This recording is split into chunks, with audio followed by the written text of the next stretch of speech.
നമസ്കാരം. സെക്കൻഡുകൾ കൊണ്ട് മാറി മറിഞ്ഞുപോകുന്ന മനയ്ക്കലിലെ കാരണവരുടെ ആ രാക്ഷസ ചിരി.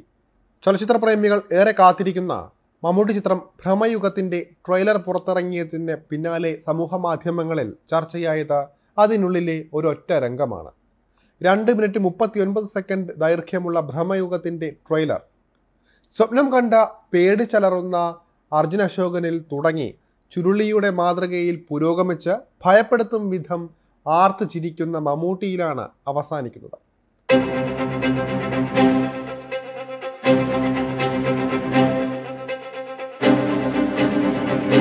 ആ ചിരിയാണ് നിമിഷങ്ങൾക്കകം തരംഗമായത്.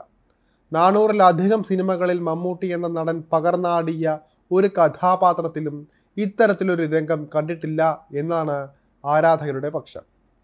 വിധേയനിലും പാലേരി മാണിക്യത്തിലും മുന്നറിയിപ്പിലുമെല്ലാം മമ്മൂട്ടി അവിസ്മരണീയമാക്കിയ വില്ലൻ കഥാപാത്രങ്ങളുടെ ഓർമ്മ മിന്നിമറങ്ങി പോകുന്നുണ്ടെങ്കിലും ഇതുപോലൊരു മമ്മൂട്ടിയെയോ ആ ഒരു ചിരിയോ കാണാൻ സാധിക്കില്ല.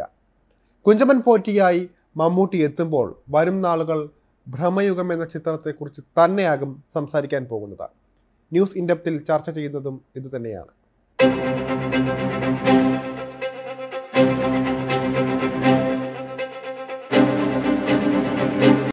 ഏതൊരു സൂപ്പർ താരവും തൻ്റെ താരമൂല്യത്തെ ബാധിക്കുമെന്ന് ഭയന്ന് ചെയ്യാൻ മടിക്കുന്ന ഒട്ടനവധി വേഷങ്ങൾ മമ്മൂട്ടി വെള്ളിത്തിരയിൽ തകർത്താടിയിട്ടുണ്ട്. എല്ലാം ഒന്നിനൊന്ന് മെച്ചവുമായിരുന്നു. അവിസ്മരണീയമായ പ്രതിനായക വേഷങ്ങൾ തിരഞ്ഞെടുക്കുന്നതിൽ മമ്മൂട്ടിയെ വെല്ലാൻ മറ്റൊരു നടനില്ല എന്ന സിനിമാ ആസ്വാദകരെ കൊണ്ട് പറയിപ്പിക്കുന്നതിലാണ് മമ്മൂട്ടി എന്ന സൂപ്പർ സ്റ്റാർ മറ്റ് സൂപ്പർ താരങ്ങളിൽ നിന്ന് വ്യത്യസ്തനാകുന്നത്. വിധേയനിലെ ഭാസ്കര പട്ടേലർ എന്ന സ്വേച്ഛാധിപതിയുടെ ചിരി, പാലേരി മാണിക്യത്തിലെ അറക്കൽ അഹമ്മദ് ഹാജി, റോഷാക്കിലെ ലൂക്ക് ആന്റണി, മുന്നറിയിപ്പിലെ രാഘവൻ, ഈ ചിത്രങ്ങളിലെല്ലാം മമ്മൂട്ടി ചെയ്തു വെച്ച ചിരി രംഗങ്ങളുണ്ട്. പ്രതികാരദാഹവും പുച്ഛവും ഭീതിയുണർത്തുന്നതുമായ വ്യത്യസ്ത ചിരികൾ. ഇവയിൽ നിന്നെല്ലാം വ്യത്യസ്തമാണ് ഭ്രമയുഗത്തിലെ കാരണവരുടെ രാക്ഷസ ചിരി. കൺകെട്ടുകളുടെയും ഭയത്തിൻ്റെയും ഭ്രമയുഗ ലോകം വീക്ഷിക്കാൻ കാത്തിരിക്കുകയാണ് മലയാളി പ്രേക്ഷകർ. റിലീസിനോടനുബന്ധിച്ച ഭ്രമയുഗം വിവാദത്തിലും പെട്ടിരുന്നു.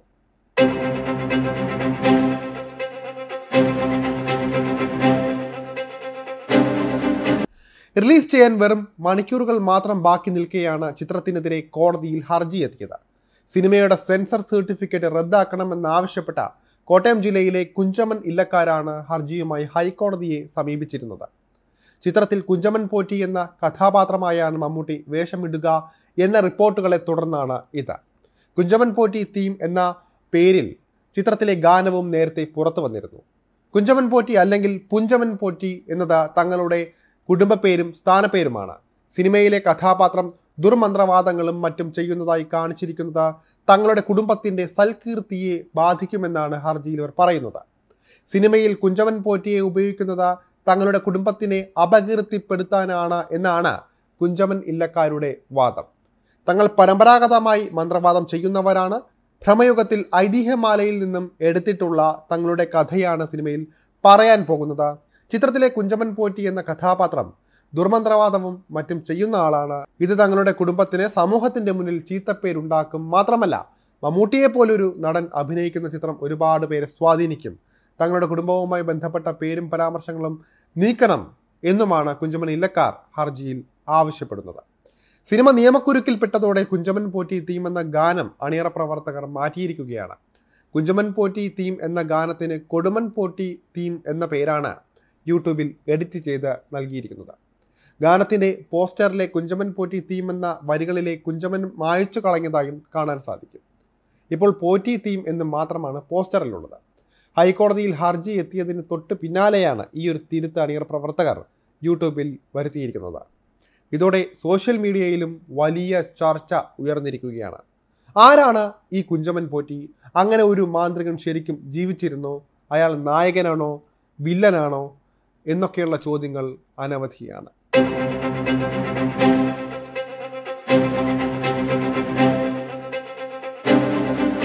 കൊട്ടാരത്തിൽ ശങ്കുണ്ണി 1909 മുതൽ 1934 വരെയുള്ള കാലഘട്ടത്തിൽ 8 ഭാഗങ്ങളായാണ് ഐതിഹ്യമാല പ്രസിദ്ധീകരിച്ചത്. ഇതിലെ 18ാമത്തെ ഐതിഹ്യ കഥയിലാണ് കുഞ്ചമൻ പോറ്റിയെക്കുറിച്ച് വിവരിക്കുന്നത്. ഭദ്രകാളിയെ ഉപാസിച്ച പ്രത്യക്ഷപ്പെടുത്തിയ മറ്റപ്പള്ളി നമ്പൂതിരിയെ ഒരു കുസൃതിയിലൂടെ പന്തയം വെച്ച കുഴിയിൽ ചാടിച്ച കുഞ്ചമൻ പോറ്റിയുടെ രസകരമായ കഥയുണ്ട് ഐതിഹ്യമാലയിൽ. കുഞ്ചമൻ പോറ്റി ഒഴിച്ചാൽ ഒഴിയാത്ത ചാത്തൻ എങ്ങുമില്ല എന്നാണ് വിശ്വാസം. ആഭിചാരക്രിയ ചെയ്ത ആദ്യമായി ചാത്തനെ നേരിട്ട് വരുത്തിയ ആളായാണ് കുഞ്ചമൻ പോറ്റിയെ ഐതിഹ്യമാലയിൽ വിശേഷിപ്പിച്ചിരിക്കുന്നത്. എഴുത്തുകൊണ്ട് ചാത്തനോട് അവധി പറയുന്ന പതിവും കുഞ്ചമൻ പോറ്റിക്കുണ്ട്. കടമറ്റത്ത് കത്തനാരുടെ അടുത്ത സുഹൃത്തായിരുന്ന കുഞ്ചമൻ പോറ്റി പിന്നീട് അദ്ദേഹവുമായി തെറ്റിയതായും പറയുന്നുണ്ട്. കലാനിലയത്തിന്റെ കടമറ്റത്തു കത്തനാർ നാടകത്തിലും കുഞ്ചമൻ പോറ്റി ഒരു കഥാപാത്രമായി കടന്നു വന്നിരുന്നു. എങ്കിലും ഐതിഹ്യമാല തന്നെയാണ് കുഞ്ചമൻ പോറ്റി അടക്കമുള്ള മാന്ത്രിക കഥാപാത്രങ്ങളുടെ പ്രധാന റഫറൻസ്. കേരളത്തിൽ പ്രചാരത്തിലുണ്ടായിരുന്ന ഐതിഹ്യങ്ങളെല്ലാം സമ്പാദിച്ച് ചേർത്ത 8 ഭാഗങ്ങളിലായി 25 വർഷങ്ങൾക്കിടയിലായി, അതായത് 1909 മുതൽ 34 വരെ കൊട്ടാരത്തിൽ ശങ്കുണ്ണി രചിച്ച ബൃഹത് ഗ്രന്ഥമാണ് ഐതിഹ്യമാല. ഇതൊരിക്കലും ചരിത്രമല്ല, ഫാക്റ്റും ഫിക്ഷനും ചേർത്ത ഒരു രചനയാണ്. കേട്ടുകേഴ്വികളും അതിശയോക്തി കഥകളും പലയിടത്തായി പടർന്നു കിടക്കുന്ന മാന്ത്രിക താന്ത്രിക കഥകളെല്ലാം ചേർന്ന ഒരുമിച്ചൊരു പുസ്തകമാക്കുക എന്ന ഭാരിച്ച പ്രവൃത്തിയാണ് കൊട്ടാരത്തിൽ ശങ്കുണ്ണി ചെയ്തത്.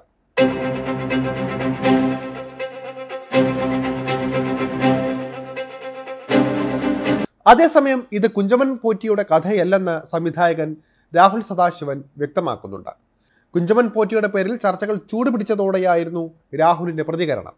ഭ്രമയുഗം പൂർണ്ണമായും ഫിക്ഷണൽ സ്റ്റോറിയാണ്, വേറെ ഒന്നും അഡ്രസ് ചെയ്യുന്നില്ല. ഇത് കുഞ്ചമൻ പോറ്റിയുടെ കഥയല്ല, 13 വയസ്സിന് മുകളിലുള്ള കുട്ടികൾക്കും കാണാൻ പറ്റുന്ന സിനിമയാണ് ഇത്. ചെറുതായിട്ട് ഒരു ഹൊറർ എലമെന്റ് ഉണ്ട്, പക്ഷേ ഇതൊരു സസ്പെൻസ് ത്രില്ലർ എന്നൊക്കെ പറയാം. ഇത് ഒരു പീരീഡ് പടമാണ്, അതും ഒരു ബ്ലാക്ക് ആൻഡ് വൈറ്റിൽ കണ്ടാൽ എക്സ്പീരിയൻസ് വേറെ ആയിരിക്കുമെന്നുമായിരുന്നു രാഹുൽ സദാശിവൻ എന്ന് പറഞ്ഞത്. എന്നാൽ ഇത് കുഞ്ചമൻ പോറ്റിയുടെ കഥ ആയാൽ തന്നെ ഒരു പ്രശ്നവുമില്ല. ഐതിഹ്യമാലയിലെ ഒരു കഥയ്ക്ക് പേറ്റന്റ് എടുക്കാനാകില്ല. അക്കാലത്ത് കേട്ട മിത്തും യാഥാർത്ഥ്യവും ഒക്കെ കൂട്ടിയിണക്കിയാണ് കൊട്ടാരത്തിൽ ശങ്കുണ്ണി പുസ്തകം എഴുതിയത്. സ്വാഭാവികമായും അക്കാലത്തെ പ്രധാന തറവാടുകളുടെ പേരുകൾ ഒക്കെ അതിൽ വരാം. അന്ന് ചാത്തൻ സേവ എന്നാൽ ദുർമന്ത്രവാദവുമായിരുന്നില്ല. പക്ഷേ ഇന്നും അതിൻ്റെ പേരിൽ കുടുംബവികാരം വ്രണപ്പെടും എന്ന് പറയുന്നതിൽ കഥയില്ല. അതുകൊണ്ട് തന്നെ ഇത് ആവിഷ്കാര സ്വാതന്ത്ര്യത്തിൻ്റെ കൂടി പ്രശ്നമാണ്. പണ്ടെന്നോ ജീവിച്ച ഒരു മാന്ത്രികന്റെ പേര് റെഫറൻസായി വരുന്നു എന്നതുകൊണ്ട് ഒരു സിനിമ തടസ്സപ്പെടുകയാണെങ്കിൽ കേരളം ആവിഷ്കാര സ്വാതന്ത്ര്യത്തിൻ്റെ കാര്യത്തിൽ ഏറെ പിറകോട്ട് പോകുന്നുവെന്നും ചിന്തിക്കണം. കുഞ്ചമൻ പോറ്റി എന്ന ഒരാൾ ശരിക്കും ജീവിച്ചിരിപ്പുണ്ടായിരുന്നോ എന്ന് പോലും തർക്ക വിഷയമാണ്. 18-19 നൂറ്റാണ്ടുകളിൽ വൈദ്യുതി വെളിച്ചം ഇല്ലാത്ത ഒരു കാലത്ത് മാടനെയും മറുതയെയും ഒടിയനെയും ഒക്കെ ജനം തങ്ങളുടെ മനസ്സിൽ ഉണ്ടാക്കുകയായിരുന്നു. ഓരോ നാട്ടിലും ഇതുപോലത്തെ വിഷഹാരിയുടെയും ചാത്തൻ സേവക്കാരുടെയും ഒക്കെ 100 കണക്കിന് കഥകൾ കേൾക്കാൻ സാധിക്കും. അതൊക്കെ യാഥാർത്ഥ്യമാണെന്ന് കരുതി കുടുംബപ്പേര് നോക്കി കേസെടുക്കാൻ തുടങ്ങിയാൽ നമ്മുടെ സർക്കാത്മക ലോകം ദുർബലമാകും.